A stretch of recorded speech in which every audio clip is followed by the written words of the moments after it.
Olga sempat lihat gak sih kemarin kan lagi rame nih banyak kumpul-kumpul walaupun ya kan tapi walaupun memang saat ini banyak kumpul-kumpul itu mereka mematuhi protokol kesehatan kan. Mereka menggunakan masker, mereka kemudian mencuci tangan dengan sabun di bawah air mengalir, kemudian menjaga jarak juga.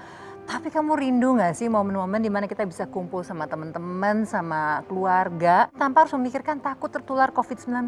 Pengen banget bisa seperti dulu lagi. Kita kan sekarang diliputi oleh ketakutan, Ya. ketakutan terpapar, dan menurut aku mimpi paling buruk adalah menularkan kepada orang lain. Betul. Tapi untungnya berbagai lembaga penelitian di seluruh dunia itu berlomba-lomba untuk menemukan vaksin COVID-19. Nah. Dan pemerintah Indonesia juga nggak mau ikut terlambat gitu ya, harus ikut juga dalam pengembangan vaksin ini. Kamu juga banyak pertanyaan ya soal COVID-19 ya.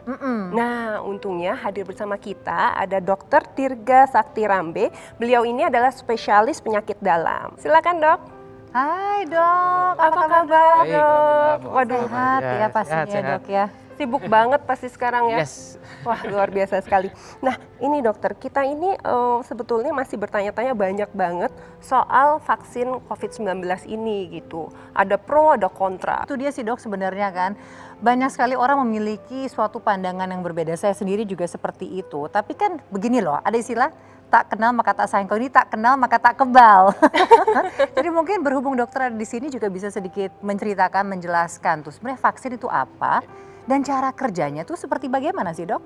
Jadi vaksin adalah suatu zat ya yang berisi komponen virus atau bakteri yang bila diberikan kepada tubuh kita itu akan merangsang timbulnya kekebalan terhadap suatu penyakit yang sifatnya spesifik. Oke. Jadi gampangnya gini, kalau pada keadaan yang normal orang itu harus sakit dulu baru kebal. Oke. Tetapi dengan vaksinasi dia bisa kebal tanpa harus sakit. Ya kalau sakitnya ringan, kalau sakitnya COVID kan nggak lucu gitu misalnya. Iya, Ya. iya. Jadi sangat penting ini vaksinasi ini. Ada orang yang masih bertanya-tanya sebetulnya selain manfaatnya ini risikonya apa gitu dok?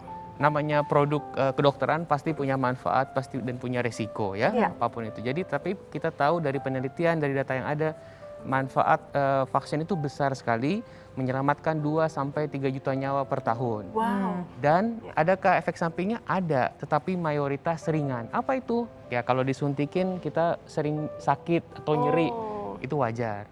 Beberapa vaksin dapat menyebabkan demam. Itu juga demamnya demam ringan dan biasanya maksimal 2 hari setelah itu akan turun sendiri. Intinya vaksin itu aman. Gitu. Intinya sebenarnya. aman, agak tenang sih mendengar dokter mengatakan hal ini. Terus tadi dokter menyampaikan beberapa hal yang membuat aku teringat saat imunisasi anak aku juga. Nah sama halnya dengan imunisasi untuk anak ya dok ya, banyak banget mitos yang berkembang di luar sana. Misalnya tuh vaksin gak ada manfaatnya, atau vaksin justru malah bisa menurunkan kekebalan. Untuk imunisasi ada mengatakan bahwa anak yang nggak divaksin justru nggak pernah sakit, atau bisa dengan ASI aja atau herbal. Nah itu juga perlu diluruskan nih dok, Ya. mitos-mitos yang ada di luar sana. Mungkin mereka belum mendapatkan informasi sepenuhnya nih mengenai khasiat vaksin itu seperti apa. Jadi yang pertama imunisasi itu adalah hak anak. Ya. Di undang-undang tercantum dengan jelas. Ya, jadi kita harus penuhi. Yang kedua tidak benar kalau dengan vaksinasi justru membebani ya atau berdampak buruk pada kekebalan kita. Tadi justru prinsip vaksinasi adalah memberikan kekebalan secara spesifik. Ya. Itu yang tidak dimiliki yang lain-lainnya ya. Kita tentu harus memperbaiki gizi, memperbaiki sanitasi, hygiene, semuanya kita kerjakan.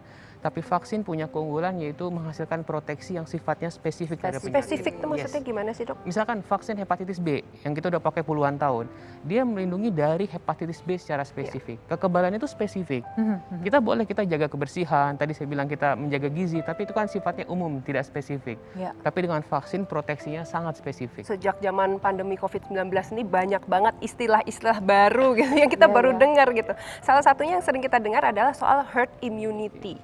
Nah sebenarnya apa hubungannya sih dengan vaksin? Ya, jadi herd immunity itu adalah suatu kondisi di mana bila suatu kelompok ya atau populasi itu memiliki cakupan imunisasi yang tinggi, maka populasi tersebut akan terlindungi dari berbagai penyakit infeksi, bisa virus, bisa bakteri. Apa syaratnya? Cakupannya mesti tinggi, yaitu kira-kira 70%. Nah, sehingga orang-orang yang divaksinasi itu tidak hanya melindungi dirinya sendiri, tetapi juga melindungi orang-orang di sekitarnya. Itu herd immunity. Oh, oke. Oke. Jadi kalau misalnya makin banyak yang memiliki kekebalan, tandanya virusnya makin nggak bisa kemana-mana. Intinya Exactly, gitu betul, ya. Betul. Di sini juga sekarang saya mau tahu mengenai perannya perempuan nih, karena memang acaranya saatnya perempuan bicara nih dok. Saya mau tanya dengan dokter sebagai seorang pakar kesehatan juga nih dok, mengenai peran perempuan dalam hal ini. Bagaimana sih menurut dokter sendiri perempuan ini harus bersikap dalam mendorong keluarganya misalnya nih untuk mendapatkan vaksin tentunya, khususnya vaksin COVID-19 ketika sudah siap nanti. Karena gini loh dok, seringkali dalam rumah tangga itu sang ibu sudah mendapatkan informasi, sudah sepakat nih keluarga mau divaksin semua, tapi kemudian misalnya bapaknya nggak setuju, kan gak lucu dong dok, cekcok karena vaksin. Jadi kita tahu bahwa peran perempuan dalam keluarga sangat sentral ya. Bahkan decision making soal kesehatan itu seringkali itu oleh seorang ibu, oleh seorang perempuan ya. Jadi yang pertama, ibunya sendiri harus well informed. Yes. Jadi dapatkan informasi dari sumber yang terpercaya, yang kompeten. Hati-hati sekarang banyak banget hoax nih bertebaran. Ya. Setuju.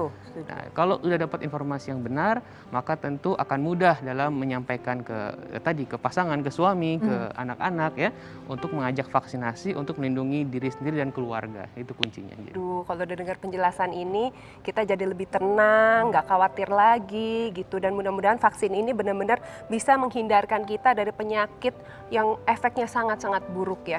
Tapi juga yang paling penting juga kita mengetahui bahwa pemerintah secara ketat mengawasi dari pengembangan vaksin ini ya dok ya. Wah kalau gitu kita makin merasa Makin aman, tenang. Dan kita nyaman. juga harus memahami peran kita ya dalam hal ini Olga. Dokter terima kasih banyak loh Terima sudah kasih. membantu Terima meluruskan kasih. berbagai Terima kasih ya, kesimpang siuran di luar sana. Terima kasih atas informasinya dok.